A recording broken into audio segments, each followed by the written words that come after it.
Peningkatan penumpang mulai terlihat di Bandara Sultan Mahmud Badarudin II Palembang. PT Angkasa Pura II selaku otoritas bandara mencatat, pergerakan penumpang dari semula 3.000 per hari kini mencapai 7.000 penumpang. Pihaknya memprediksi pada puncak arus mudik 30 April mendatang, jumlah penumpang bisa mencapai 8.000 orang. Rata-rata keterisian pesawat mencapai 100%. Sejumlah maskapai bahkan sudah mengajukan penambahan jadwal penerbangan atau extra flight.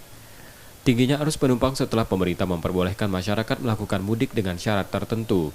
Dibanding periode mudik tahun lalu, peningkatan tahun ini mencapai 50%. Fasilitas pun disediakan untuk pemudik diantaranya pos vaksinasi booster. Pihak kantor kesehatan pelabuhan menyediakan 1.800 dosis untuk calon penumpang yang belum menjalani vaksinasi booster. Jumlah pesawat ini untuk aircraft movement ini sekitar 60 ya, 60 per hari ya, pergerakan 60 pergerakan, dan penumpang dari sebelumnya itu 3.000 4.000 ini melonjak ya, sekarang saja sudah mencapai hampir 7.000 dan diperkirakan di masa peaknya tadi di tanggal 30 itu sekitar 7.500 sampai 8.000.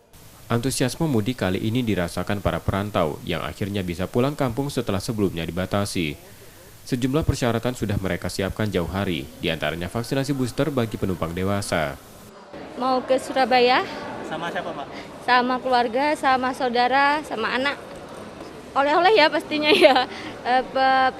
Peralatan buat dia, jangan lupa vaksin yang ketiga. Semua udah vaksin keberapa nih? Sudah, yang ketiga. Udah ketiga ya? Ya.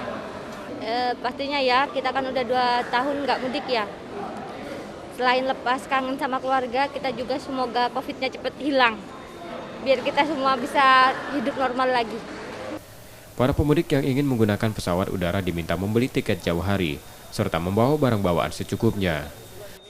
Rizky Nurmizan, Kompas TV, Palembang, Sumatera Selatan.